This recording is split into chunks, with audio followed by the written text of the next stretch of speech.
Welcome. My name's Nicole and I'm the CEO of Second Nature, and I'm excited to show you our newest module in the 2NFORM stormwater platform, trash. Think of 2NFORM as a standardized tracking and accounting system purpose-built for stormwater management. We have built it to help you plan short and long-term improvements, report progress to your regulator, and communicate your program to a variety of stakeholders.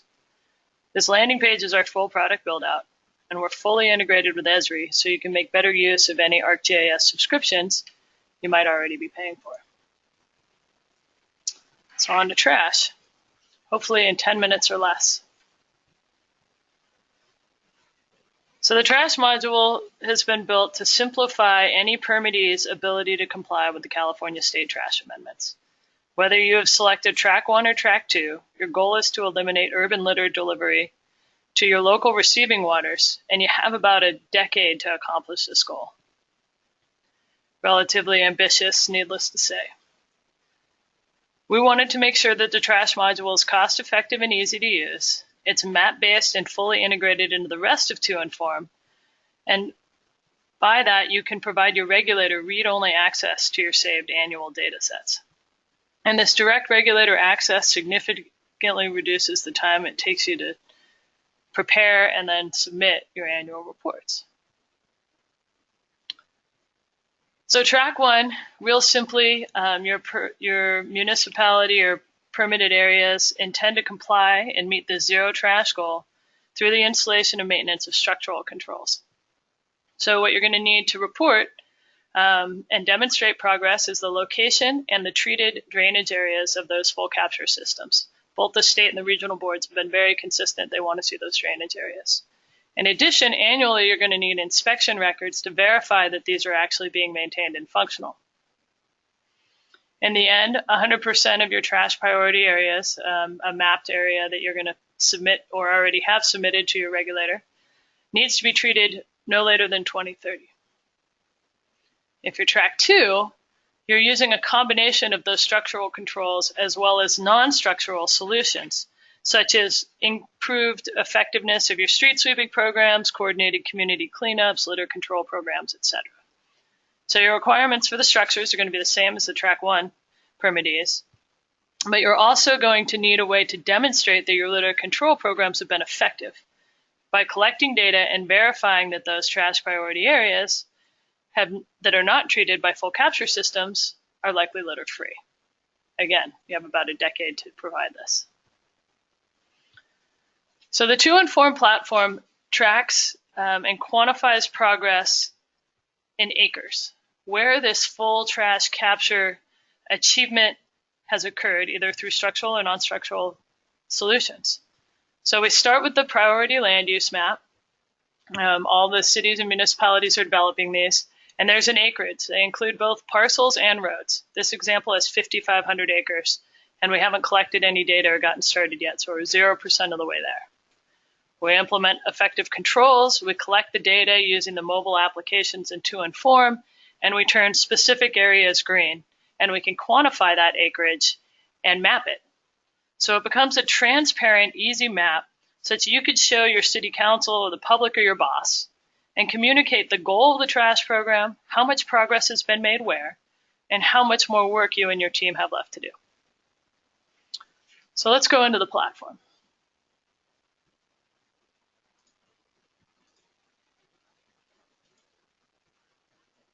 So starting in 2NFORM, you have to map your municipality and delineate your urban or permitted areas and link them to the receiving waters to which they drain.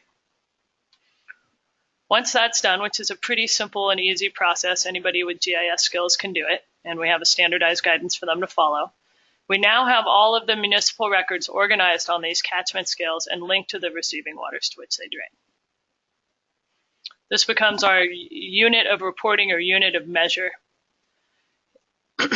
In addition to mapping some other attributes, we're also going to include the priority land use map. So this is the city of Watsonville's map. The white areas are the priority and the gray areas are not. Now the first place to start, particularly if I'm track 1, is we have a large amount of structural BMPs that have been put into these municipalities and we've been maintaining them. Do any of these potentially meet the state's definition of a multi-benefit system? Can it treat the 1-year, 1-hour storm for particles larger than 5 millimeters? If you can justify that, and we have some ideas on how to help you, you can include these in your platform as full capture systems. I'm going to show you right now how to add a full capture system. So I've gone into one of the drainages here, and I have my priority land uses on. I'm going to turn on the storm drain network so I can see in this instance there's an end of the pipe opportunity here. I'm going to add a new full capture system, drop its pin right at the bottom, give it a name. It knows where I am in the municipality. I can put it onto an actual parcel. That is a public land at the end and doesn't have a parcel. It'll pick up the APN where it goes. Put it right back at the bottom. Next, it selects all of its area draining to that particular location where I drop my pin. And I can select all of these parcels and road areas. And I want you to notice down here where it's doing the accounting for you. So I can maybe say that these adjacent areas are not necessarily treated, and you can see those numbers going down. Here's my priority area, or the accounting associated with my priority trash areas. I go to next, and now I have information about the type. We're just going to call this a screen or a trash trap, when it was installed, my inspection frequency, etc. And I'm not going to fill this entire form out, but we've created it so that you can easily justify and document the information associated with each one of these structures to communicate to your regulator that it in fact does meet the state requirements. I haven't completed the form, but I'm going to save it, and it's going to show me that I've added a trash trap down at the bottom of my catchment.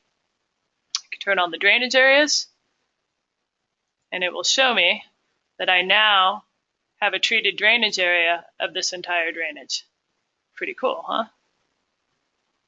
So we've also created these rapid assessments to evaluate trash, full capture devices, trash RAM. With those inspections, similar to BMP RAM, and they're even simpler, can evaluate whether or not these BMPs, these full capture systems, require maintenance. And so we've created a to-do list here that automates those queries, both where inspections due based on your inspection interval that you put in for each of the structures and the time that's passed since your last inspection, and then a query for which ones need to be maintained. And a timeline up here at the top on how many days are left before your annual report is due. So we're really trying to help municipalities be successful in complying with their permit requirements.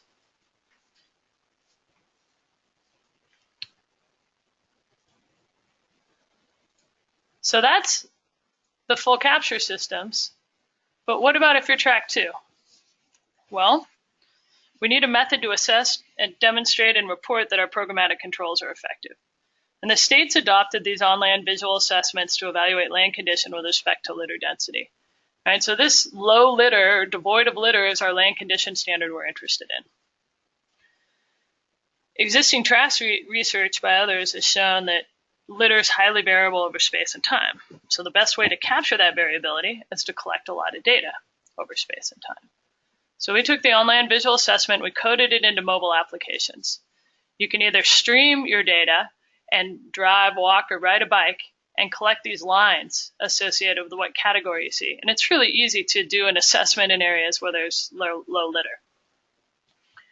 You can also drop pins, or you can upload any existing on-land visual assessment data into the 2NFORM platform that's already in ArcGIS format.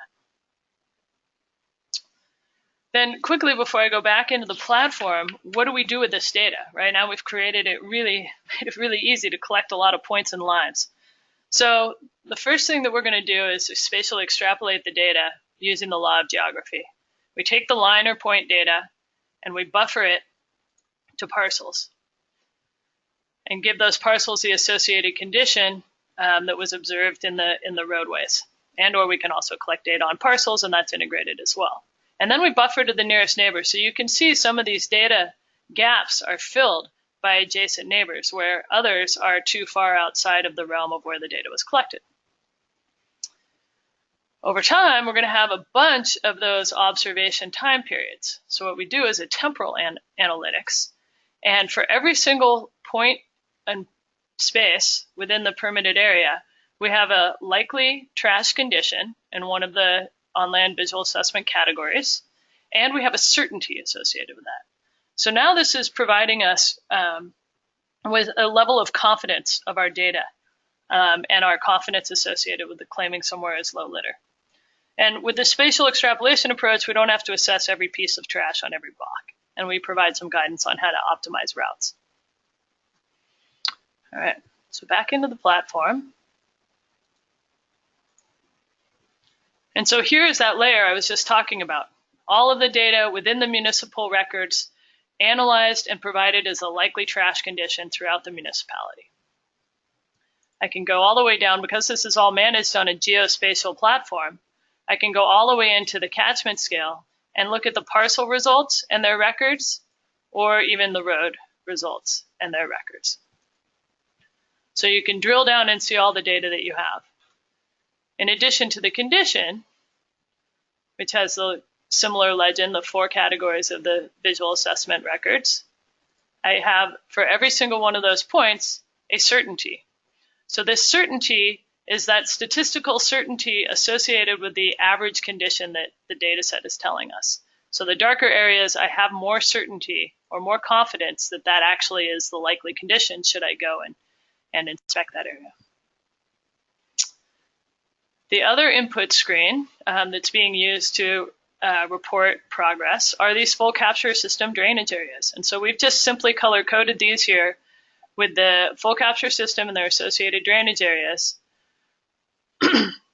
Green is functioning, red needs maintenance or an inspection is due. We use that data to get us into this rolled up map of what we care about, right? And what we want to provide the regulator and our public and our city council, et cetera, is how much progress have we made? So the dark green areas are the places where these priority land uses have been treated. That's an achievement. They're either treated by a functional full capture device, or we have this low litter on land and we're confident about that. During the current year, we're making progress. We have also the drainage areas associated with the full capture systems that need maintenance. And this helps us show what we could get. And then the low litter areas that maybe we need more data to increase our confidence. Those maps also then link to this time series progress histogram. So we want to turn the white areas green. This is my progress over time for the last 3 years. And here's my current year with that in progress amount designated. So it helps me be successful, again, in getting as much progress as I can for my programs that I put into place. We're also providing the summary, a Mad Lib, so to speak, a really simple way to be able to concisely communicate what's been done. Should I report today? In this instance, I've got 179 days left, but how much progress I've made, and this provides a way for me to communicate that really easily. I'm going to just go back to the inputs for a second, right? So we've talked about how we use the data to demonstrate full capture equivalency or places that are low, but there's also a lot of data here where it's not low. So we take that data and are generating in the planning area a litter hotspot map. So this is the inverse, where the darker purple areas are the highest confidence that those are trashy. And we can use this and evaluate these maps over time as well to have a defensible way to evaluate and track the effectiveness of our non-structural control programs as we try to figure out how to meet the long-term goals of this lofty trash amendment requirement. All right, so we're providing consistent and comparable and reporting data formats for you to hopefully simplify your path towards compliance and tracking progress and communicating. It's really easy to get started on 2NFORM. Any of your data, you're not starting from scratch. We can help you get any of your existing data and information into the platform, including any structural inventory data, full capture systems, or any on-land visual assessment data. We really want to just help you be successful in your job, help you manage your entire permit requirements more efficiently, and make your actions more effective. So if you would like a demo of 2NFORM, go to 2NFORM.com, hit the request demonstration button, and we hope to hear from you. Thank you.